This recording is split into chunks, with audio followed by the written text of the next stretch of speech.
Hello everyone, welcome to another edition of Economic Preppers, also going to be on LitecoinLeader too, but we're doing a special video tonight. I'm actually interviewing Patrick because we're talking about something that I don't know much about and probably you don't know much about it either. It's kind of a niche of a niche, but it's big for those who know about it. It's collectibles, right? Is that the right phrase for it?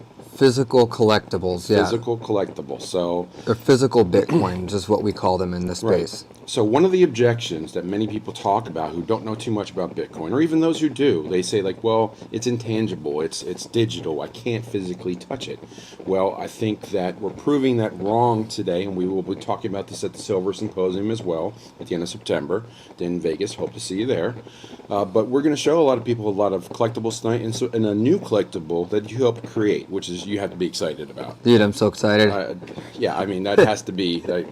So, especially with Elias coming to the event. And for those who don't know, Elias literally wrote the book on collectibles. There's like a Bible of collectibles. Yeah, we call it the Bible. It's the physical encyclopedia, or like encyclopedia of physical Bitcoin and collectibles. Yeah, and every space has that. I used to be a baseball card guy, and I used to have, I still have several baseball cards of value, and probably a bunch that don't.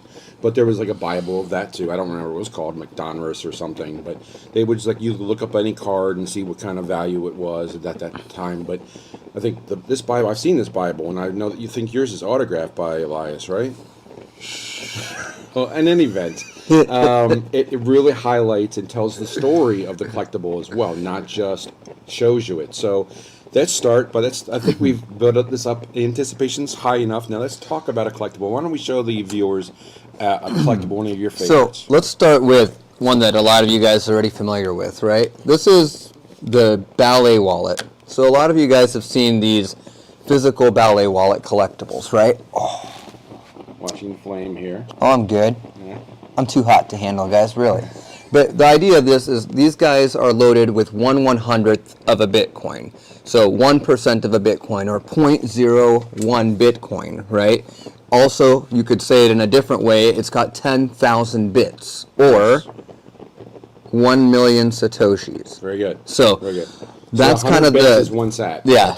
Or excuse me, 100 sats is one bit. That's correct. And there's 1 million bits in a Bitcoin. And these are really cool because it's almost like having like a Bitcoin gift card, right? Where the Bitcoin is on here, and the only way you could spend the Bitcoin is by peeling off the QR code underneath that reveals the private key. And the private key, of course, is what allows you to spend the Bitcoin. So this address here is just a wallet that has the public address here.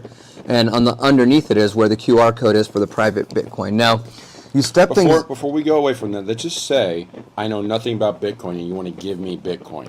You can give me one of those, right? And then I have Bitcoin. I don't have to do anything with it, right? Let's put it in my safe or something. That's correct. Yeah, you can. Here you go. Here's 1% of a Bitcoin, Jeff. Okay, Happy birthday. So I now own 0.01 Bitcoin. Thank you, Patrick. And I just put this in my safe, and I own Bitcoin. I don't need to do anything with it. It's safe and secure. And you don't even need to learn how to send it or receive it or do anything with a wallet. You just know that you own that much Bitcoin. It's like being handed an ounce of silver or gold. It's literally it's an asset you can put in your safe, and it's already done, and you don't need to mess with it. You don't need to know anything more about it other than you say, I own some Bitcoin. I know where it is. And it's one of the few ways that you can truly transact in Bitcoin without using the blockchain. This is truly a way where you can, it's a physical Bitcoin. So the reality is there's Bitcoin loaded on this device. It's just a physical device. It used to be like the old-fashioned would be like paper wallets, which you've seen some paper wallets, right? Wink, wink, for those of you who know what I'm talking about. But some of those paper wallets, they're some kind. So the paper wallets this is in essence a very similar function, is that the private keys are stored under here. So whoever owns the private keys owns the funds. Right, and it's unique, it's collectible, that's it's correct. Bitcoin, it represents value. It's kind of similar to having, like if you had like a safe full of those, it'd be like having a treasure chest of gold coins. Yeah, and they make these collectibles in various denominations as well. Some of them are funded, a lot of them are unfunded, so be cautious who you're getting it from, because you can get them that look like this, but they're not funded. Correct. And there is a lot of stuff in the physical collectible space that will be very clearly identified as funded or unfunded. So don't buy one of these coins thinking you bought a Bitcoin full of, physical Bitcoin with a 1 Bitcoin on it, when it's only, $600 or $6,000, and you're thinking you're getting a steal for $6,000, but in reality, it's an unfunded Leolana that's like never been seen before, right? So be cautious and know what you're buying. And if you have any questions about this, and we help people collect these as well, and it's a good way to get started. If you are interested in products like these, this is a perfect opportunity to reach out to the Economic Preppers. Talk about a collectible. Oh, here's another. This is a Satori. Check out the hologram on that. No, I got to get close so they can see it. Yes, show the viewer. I've seen it. Look at this. So that looks. This is from the pre-fork era. And that's before 2016, correct? Yeah.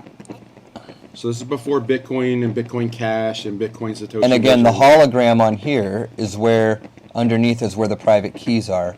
And these guys are pretty rare. Even though it's made out of a clay chip, it looks like a clay poker chip. It does. It looks very much that's like a pretty poker much all it is. But even though it's only a clay poker chip, and it doesn't even have much Bitcoin loaded on it, right? We're still talking a low denomination, 1/1000th of a Bitcoin. They go for about $350 to $600. So depending on the mintage of the coin, ooh, careful with that. Oh, wow, Jeff. Okay. That's why it's in its plastic case. Oh my gosh. Yes, we can get a new plastic case. I always forgot about that part, a new plastic case. But yeah, so they are rare. They're really cool. I mean, I get one for each of my kids. It's just something I'm going to put away, and it's something that I know is going to continue to gain value, not only because of rarity and scarcity, but because of the true value intrinsically. Like, what is 0.1 Bitcoin going to be worth in the future? You know, if you give a Ballet Wallet like this loaded with 0.1 Bitcoin, what could this be worth in the future? Right. Like, right. really and these, think about these look, that. I mean, these look. This has weight to it. And you can't really feel it. It feels about like 5 or 6 ounces. Yeah, I mean, it looks like gold, but it's truly not gold. It's just not gold plated. Itself, but it so looks gold. It looks like it has. it's still value. stainless steel, and that's, some people like Ballet, they really make a good market in that with the stainless steel products, and they even have a couple of the silver ones that go for sale. Like they had that silver Litecoin one that now they're selling for $500 unfunded. Nice. And that's just for 50 grams of silver. So truly, when you get the physical collectible piece, you add a lot of value. And for those that have collected silver or gold before, you're familiar with numismatic, which is a fun word to say. Numismatic is just a collectible form of that currency. I always think of Lynette.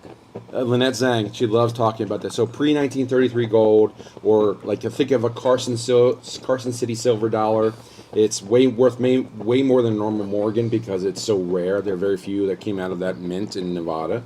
But these are types of it's not every coin is equal to one another because think of this there's certain postage stamps, there's certain baseball cards, all these different things. The serial numbers. Yeah, all these things have different values to it. So you can relate to is what I'm saying is that like silver and gold people can relate to these types of collectibles because they understand numismatic coins. Yeah, so if you have an old 1925 Morgan dollar, they understand that has to me it's value like than an eagle from yesterday. This clay chip, like what makes this worth so much more than the poker chips that are sitting at the casinos, right? Because you can get those. There's 1,000 of those. There's millions of those. There's limited edition. But that's my point. Is like limited amount of Bitcoin. When you actually sit it and you look at the poker table too. And I know it's a little bit of a tangent topic, but I remember sitting there at the table playing blackjack, looking at like when you play 21 or blackjack, right? Whatever they call that game. You guys can tell I'm not a gambler, but if you win, they give you chips, and then they give you like a 50-cent piece. Sometimes, yeah. Yeah. If you get a and half, so you give them like $100 bill. They give you back chips, and then randomly they give you back chips and some regular fiat currency. That's just paying 1.5. And I'm sitting here going like $1, they're going to give you half. I'm going like, give me a game where we can win these and play with Bitcoin chips.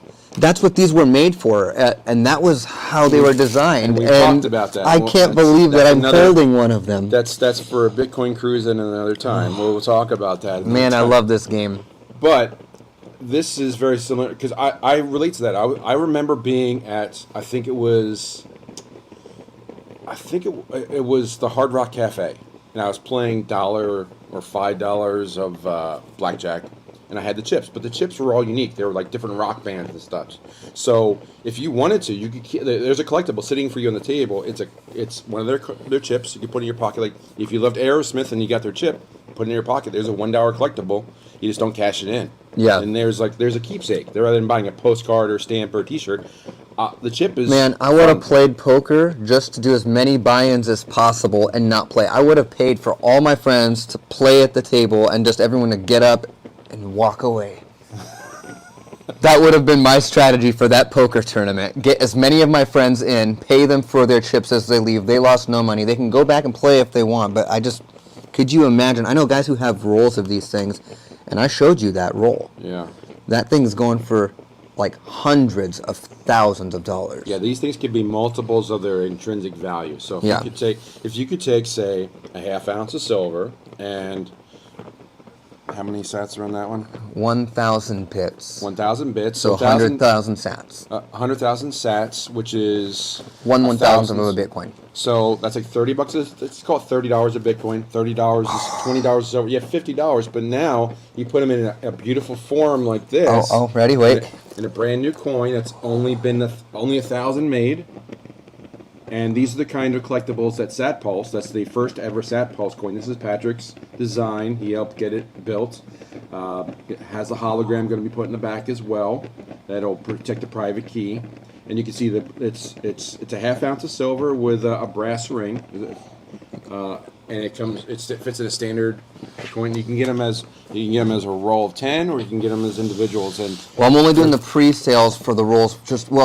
See, that's the problem. I guess I should fix that, because we were going to just go through Monday, but then as you guys who know me have been following me, I had a baby last week. Well, not me. I delivered the baby into life. I gave it its life. I took it from my wife, and dude, that was the experience that I'm telling you. You're funding the baby. You're helping to raise and parent the baby. So you're involved, but as far as the birthing process, you were done about 9 months ago. Yes, we understand. No. I pulled the baby. Okay. Out of the body. Did you cut the cord this time? I did. Congratulations. Dude, I totally did it. That's an epic thing to do. So my point is like, I think we should extend the pre-roll sale. So I told Dylan I'll go like another week. So instead of today, but I'll only do pre-rolls, and the pre-rolls will have like 10 coins in them. So just only one pre-sale is going to happen, and once those rolls are done, we're done with that, and we'll only go to singles. I think it's like buy 9, get 1 free. Yeah, it's $135 for the whole roll of 10, and they'll go $13.50. Yes, $13.50 for the roll of 10, so $135 a coin. Normally it's $150 a coin. That's right, so you're and we'll a only free coin in a roll. That's right. So it's pretty cool. It's a collectible, and again, these things, like, this is the first ever SatPulse coin that's ever been made. Oh, it'll be the first of a set. I have many more. First of a set. You can hear that now. So you're getting you're getting the first step in owning the whole set, which will, like, when you have the whole set later on, it's going to be worth that much more because you have the whole set complete. So it's kind of like you collect them. It's kind of like. Well, I'm going to say like when McDonald's used to give away like a certain toy every week. You get all 4 after going there for 4 times in a month. Like you collect the whole set. Like, no, it's kind of like the Leolanas where you want like all of the coins. I understand. You understand the Leolanas. I'm trying to relate to the people as watching, and it's just what could be as significant as owning a set of crypto physicals. I'm just saying that something. That's okay, if you guys want to collect the 50 state quarter thing, collect all 50 states. Like if you had all 50 states of no value of 50 pieces of tin, yes, exactly. But you get the idea. You're collecting these over time, or a jersey, or things that you can collect over time, and having a full set obviously adds more value. So they have a collection of a collection. So that's even more valuable. So if you guys want some of those coins, I'm telling you, I think I only got like 30. Well, oh gosh, I think now it's like let's not put numbers 14 or 15. They're selling as we speak, and as they're watching, there's probably even more being sold. But that's okay. Let's finish up the video by talking about the process. Tell me about, like, I know you've been a fan of collectibles for a while, but how did you get involved in making a coin? And tell me, like, how involved and how intricate was, like, how much did you have? I think you were like the integrator, like you were getting all these different pieces put together. Tell me about that process and how long that was and what it was like. So, I mean, Bitcoin collectibles have been around for quite a while, but I didn't get into it till like much later than I had really wanted to. And, any day later was just too late for me, honestly. So, but as I started collecting these items, I started realizing like that I understood fundamentally the tech behind it. That was like really simple. This is just the Bitcoin blockchain network and how it functions and the protocols within the blockchain network. So to me, creating the private keys and the wallets on there and the QR codes and the words, that was like nothing fancy. What to me was fancy was the designs. Like it was so cool. You know, the paper safes, the Satoris, like all the Lialanas, like all of the cool videos that you see out there that have the Bitcoin logo, those are all made from those physical Bitcoin collectors. And to me, it was like, man, I've always wondered, like, how could they sell these things for thousands of dollars with it loaded with like a fraction of a Bitcoin? Like, how could this thing go for like $600 when it's only got $30 worth of Bitcoin or $26 worth of Bitcoin on here? And it was because of the rarity. It was because of the trust factor that has been with these coins. Like, no one has ever broken or breached the trust. These have never been scammed. And there are coins out there in the scam space. But then it was also the beauty of it. Like, there was just such elegance and artistry, and it was something I just really liked having. And then I started going to the physical world with like silver, and I started seeing like, wait a sec, like people make a bunch of these silver coins. Like, people mint whatever silver round they want. They're just a little bit above spot. And I'm going, why can't I mint my own coin and do the back on it? Okay, so I started running the numbers thinking like, man, if I could really pull this off and make a coin like under a few $100s and really mint it with some value on it, I feel like I could bring to market something really awesome. Right. And it just never quite clicked. I tried to form partnerships and I just couldn't get it across the finish line, if you know what I mean. And I did end up finding a partner with Rob Goodman. Rob, you know, saw the vision that I had.